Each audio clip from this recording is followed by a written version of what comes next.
Hi students, Gokul India அகாடமியில் learn Tamil quickly 27 வந்திருக்கோம் class. நம்ம two letters words in Tamil அதை பார்த்துக்கிட்டு இருக்கோம். ஆ வரிசை பார்த்துட்டோம். ஆ வரிசை பார்த்துக்கிட்டு இருக்கோம்.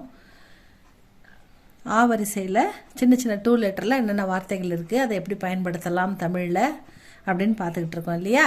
அதில் நம்ம இப்போது ஆ வரிசையில் இருக்கோம்.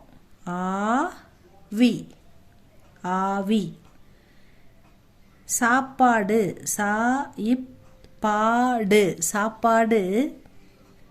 ஆவி, ஆவி, ஆவி. பறக்க, பறக்க, பறக்க. இருக்கிறது, இருக்கிறது. சாப்பாடு ஆவி பறக்க இருக்கிறது அப்படின்னா சாப்பாடு ரொம்ப சூடாக இருக்குது அப்படின்னு அர்த்தம். சுட சுட சாப்பிட போகிறோம் அப்படின்னு அர்த்தம். அது சூடாக இருக்கும்போது அதில் மேலே வாட்டர் வேப்பர் ஆவி வரும்ல, அது மாதிரி சூடு நல்லா. இப்போ ஆவி பறக்க டீ குடிக்கிறேன், ஆவி பறக்க காஃபி குடிக்கிறேன், ஆவி பறக்க சாப்பிட்றேன் சுட சுட அப்படின்னு அர்த்தம் இல்லையா. அதுதான் சாப்பாடு ஆவி பறக்க இருக்கிறது. The food is very hot, அதுக்கான அர்த்தம் தான் இது. அடுத்தது நெக்ஸ்ட் ஒன் ஆடு, ஆடு. ஆடுன்னா ஆடுகள், ஆடு மாடுகள், அந்த மாதிரி கால்நடைகள். ஆடுன்றதுக்கு ஆடுன்ற ஒரு மீனிங் இருக்குது. அதே மாதிரி ஆட்டம் ஆடுதல், ஆடுகிறார்கள், அவர்கள் ஆடுகிறார்கள், அதுக்கும் ஆடு வரும். இந்த இடத்துல ஷீப்புன்ற அர்த்தத்தில் எடுத்துக்கிறோம். ஆடுகள், ஆடுகள், ஆடுகள். நீல இல், நிலத்தில். நிலம்னா பயிர்லாம் விளையிற இடம், நிலம். புல், பூயில், புல், புல், கிராஸ், புல். மேய்கின்றன,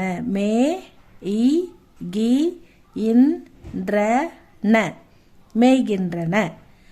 ஆடுகள் நிலத்தில் புல் மேய்கின்றன. ஆடுகள் நிலத்தில் புல் மேய்ஞ்சிக்கிட்டு இருக்குன்றது தான் இப்படி சொல்கிறாங்க. Ships cross in the field. Next one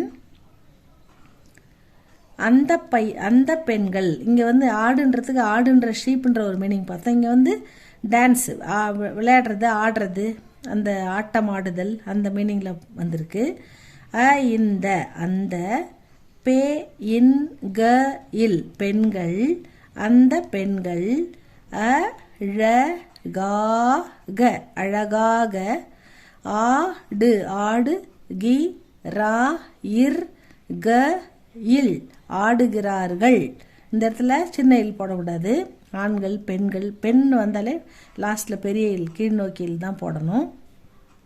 அந்த பெண்கள் அழகாக ஆடுகிறார்கள். Those girls dance beautifully. ஆடை, ஆடை, நம் உடுத்தும் உடை, ஆடை.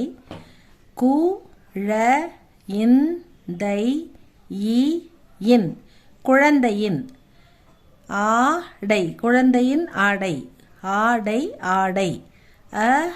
அழகாக, அழகாக. உள்ளதுன்றது இல்லது ஹெவியாக உச்சரிக்கணும், அதனால் பெரிய இல்லு தான் போடணும், இந்த சின்ன இல் போடக்கூடாது. குழந்தையின் ஆடை அழகாக உள்ளது. அந்த குழந்தை அழகாக ட்ரெஸ் பண்ணியிருக்கு அப்படின்னு சொல்கிறாங்க. அதுதான் ஆடை. ஆடைன்னா உடுத்தும் உடை. The child's dress is beautiful. Next one, இதே ஆடைக்கு இன்னொரு மீனிங் இருக்குது. பால் நல்லா காஞ்சி மேலே ஆடை படிஞ்சிருக்கு. ஆடைனா ஏடு படிது. கூழு தொழவும் போது கூட மேலே ஒரு ஏடு படியும். அந்த ஏடு தான் ஆடை படிந்துள்ளதுன்னு சொல்லலாம். அந்த இடத்துல ஆடைன்றதுக்கு ஆடை ட்ரெஸ்ஸுன்ற மீனிங் எடுத்துக்கூடாது. பால் நல்லா காஞ்சினா திக்காக ஒரு லேயர் அது மேலே ஃபார்ம் ஆகும். அது நல்லா மஞ்சள் கலரில் இருக்கும், அது டேஸ்ட்டாகவும் இருக்கும். அதை சேர்த்து வச்சு நம்ம கேர்டுலாம் பண்ணுவாங்க. இது வெண்ணெய் எடுப்பாங்க வீட்டில், வெண்ணெய் ஆவி அது நெய் உருக்கி எடுப்பாங்க, அதை சேர்த்து வச்சு ஃப்ரிட்ஜில். அதுதான் ஆடை. இல், பால். நன்றாக, நன்றாக. காய்ந்து, பால் நன்றாக காய்ந்து. ஆடை, ஆடை.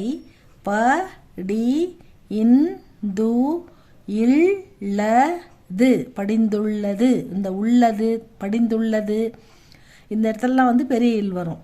பால் இருக்கு நம்ம லைட்டாக வச்சுருக்கோம், அதனால் சின்ன இல் போடணும்.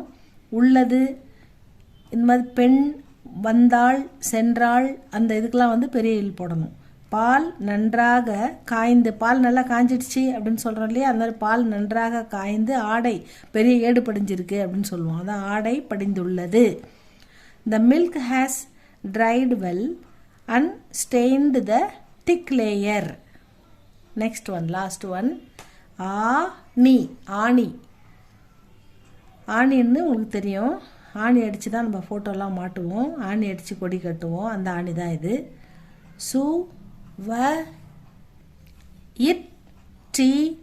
இல், சுவற்றில். ஆணி, ஆணி.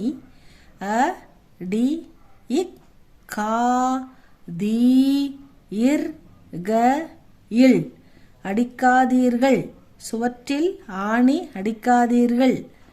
செவத்தில் ஆணி அடிக்காதீங்க அப்படின்னு சொல்லுவோம் இல்லையா, அதுதான் சுவற்றில். சுவர்னா செவுரு. சுவற்றில் ஆணி அடிக்காதீர்கள். ஆணின்னா அந்த இடத்துல நெயில்.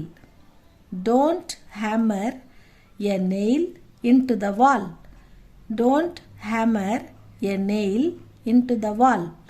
இதில் வந்து ஆ வரிசையில் நம்ம இத்தனை சொல் பார்த்துருக்கோம். இன்னும் ஆ வரிசையில் ஒரு கொஞ்சம் சொல் இருக்குது. அதை பார்த்துட்டு அடுத்து நம்ம 2 letters எல்லாத்துக்கும் பார்த்துட்டு அடுத்து வந்து சின்ன சின்ன வாக்கியங்கள் படிக்க போகலாம் ஸ்டூடெண்ட்ஸ். இது உங்களுக்கு யூஸ்ஃபுல்லாக இருந்தால் படித்து பாருங்கள். லைக் பண்ணுங்கள், சப்ஸ்கிரைப் பண்ணுங்கள் ஸ்டூடெண்ட்ஸ். தேங்க்யூ ஃபார் வாட்சிங்.